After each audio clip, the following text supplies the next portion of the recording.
কুমড়োর বীজের ভাজার সঙ্গে লঙ্কা পেঁয়াজ দিয়ে বেটে একটা মিহি পেস্ট বানিয়ে ওর মধ্যে নুন ও সর্ষের তেল দিয়ে মাখিয়ে গরম গরম ভাতের সঙ্গে খেলে পোস্তর বড়ার স্বাদকেও ছাড়িয়ে যাবে। রঙিন শাকসবজির মধ্যে অন্যতম হলো মিষ্টি কুমড়ো।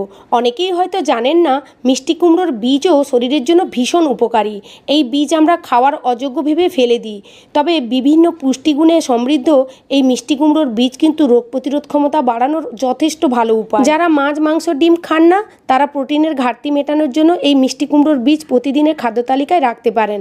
এতে প্রচুর পরিমাণে উদ্ভিজ্জ প্রোটিন আছে। কুমড়োর ভেতর থেকে বীজগুলোকে বের করে ভালো করে ধুয়ে নিয়ে একদিন রোদে শুকিয়ে নেব। খুব বেশি রোদে দিয়ে শুকালে তাহলে কুমড়োর বীজগুলো শক্ত হয়ে যাবে, তখন কিন্তু খোসাগুলোকে ছাড়াতে অসুবিধে হবে। অল্প অল্প করে কুমড়োর বীজগুলোকে ছাড়িয়ে ফ্রিজের মধ্যে কৌটোয় ভরে রেখে দিতে পারেন। যখন দেখবেন অনেকটা পরিমাণে বীজ কালেক্ট হয়ে গেছে তখন শুকনো কড়াইতে ফেলে ভেজে নেবেন। তবে ভাজার সময় অবশ্যই ঢাকনা দিয়ে দিয়ে ভাজবেন, তা না হলে কুমড়োর বীজগুলো ভীষণই ফাটতে থাকে আর গরম